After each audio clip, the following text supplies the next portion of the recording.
Assalamualaikum warahmatullahi wabarakatuh. Kami dari kelompok 3 akan mempresentasikan sedikit tentang prosedur audit SI. Assalamualaikum warahmatullahi wabarakatuh. Nama saya Fauzan Arobi, NIM 170180045.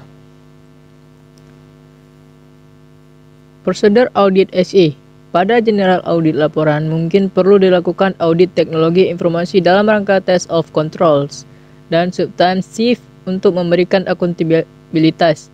Sedangkan ruang lingkup audit sistem informasi sebagai audit operasional terhadap fungsi sistem informasional. Audit objektivitasnya adalah melakukan asesmen terhadap efektivitas, efisiensi, dan ekonomis tidaknya pengelolaan sistem informasi suatu organisasi. Berbagai jenis penugasan audit untuk mengidentifikasi sistem yang ada baik pada tiap divisi, unit, departemen, ataupun yang digunakan menyeluruh untuk mendukung kegiatan dan lebih memahami seberapa besar sistem informasi mendukung kebutuhan strategis perusahaan. Untuk mengetahui pada bidang atau area mana fungsi kegiatan atau bisnis yang didukung dengan sistem serta teknologi informasi yang ada. Get a modern PowerPoint Press untuk menganalisis tingkat pentingnya data atau informasi yang dihasilkan oleh sistem dalam rangka mendukung kebutuhan. Pengendalian sumber daya non-keuangan. Salah satu jenis audit sistem informasi adalah audit terhadap pusat layanan sistem informasi atau unit komputer itu sendiri. Biasanya, audit atas pusat layanan komputer dilakukan sebelum dilaksanakannya audit terhadap aplikasi guna memperoleh keyakinan integritas umum lingkungan di mana sistem aplikasi komputer diimplementasikan. Internet aplikasi yang dibangun untuk bidang-bidang kegiatan tertentu. Assalamualaikum warahmatullahi wabarakatuh.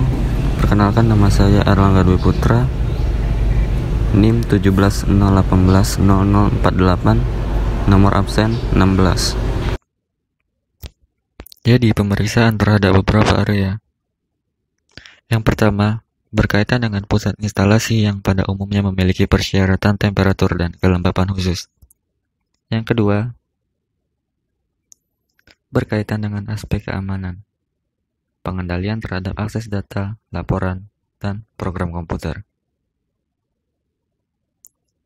Dan yang terakhir, provisi untuk asuransi kecelakaan dan asuransi atas adanya intrusi bisnis.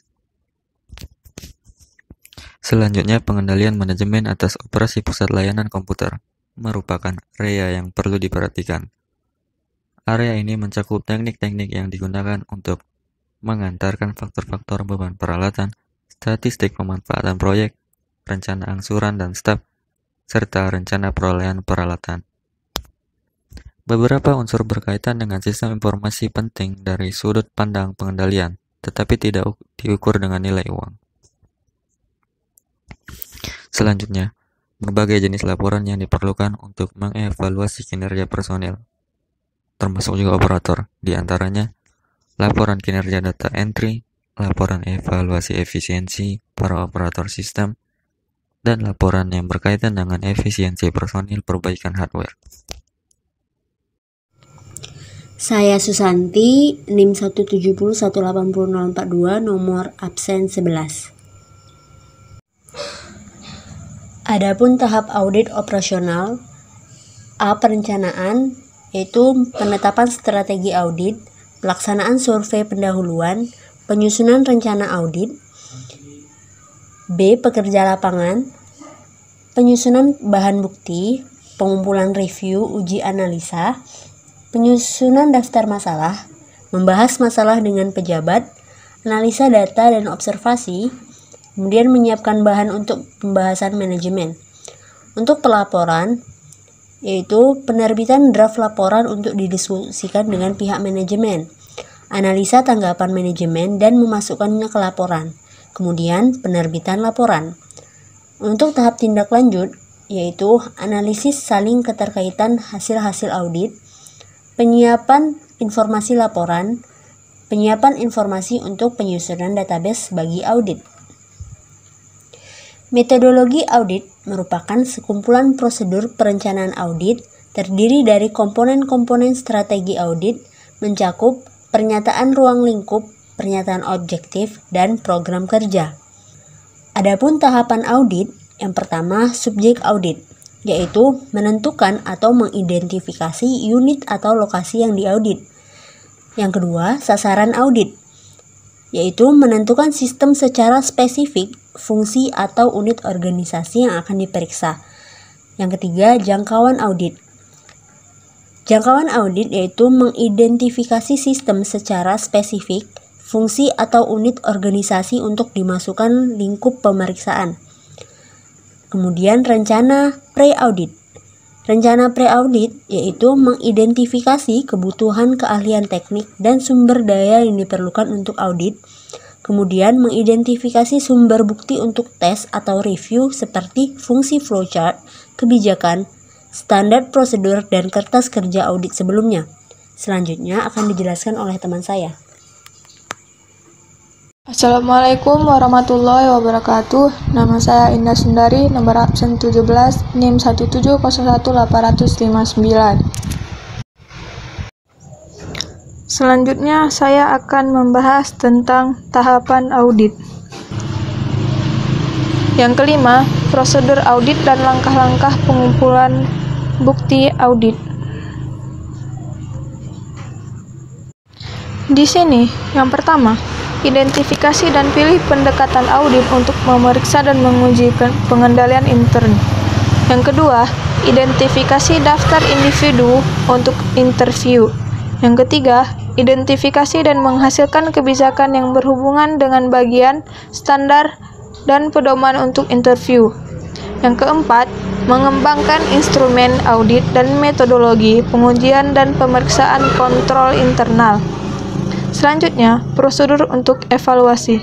Yang pertama, mengorganisasikan sesuai kondisi dan situasi. Yang kedua, identifikasi prosedur evaluasi atas tes efektivitas dan efisiensi sistem, evaluasi kekuatan dari dokumen, kebijakan, dan prosedur yang diaudit. Yang terakhir yaitu pelaporan hasil audit.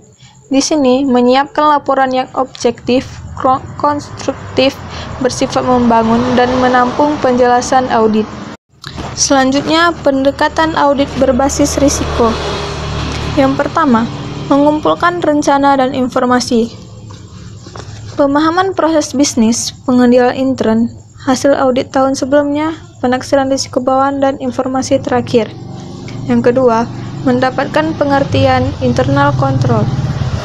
Di sini kita harus memahami lingkungan pengendalian, penaksiran risiko, kontrol internal yang sudah ada, dan penaksiran risiko deteksi. Yang ketiga, melakukan tes ketaatan, yaitu pengujian pelaksanaan kebijakan dan prosedur, pemisahan tugas dan fungsi. Yang keempat, melakukan tes substansif, yaitu prosedur analitis, kebijakan audit substansif lainnya, pengujian atas keandalan dan keseimbangan laporan unit operasional atau departemen. Yang terakhir yaitu menyelesaikan audit. Di sini, kita menyusun temuan atau rekomendasi dan menyampaikan laporan hasil audit. Selanjutnya, saya akan membahas tentang teknik penaksiran risiko. Di sini, yang pertama adalah pendekatan penaksiran dengan sistem scoring system. Pendekatan ini digunakan dengan mengutamakan audit berdasarkan pada evaluasi faktor-faktor risiko. Yang kedua, penilaian risiko secara judgmental, yaitu keputusan dibuat berdasarkan pengetahuan bisnis, instruksi manajemen eksekutif, sejarah kehilangan, tujuan bisnis, dan faktor-faktor lingkungan. Yang terakhir yaitu teknik kombinasi. Sekian dari kelompok kami, lebih dan kurangnya mohon maaf. Terima kasih. Assalamualaikum warahmatullahi wabarakatuh.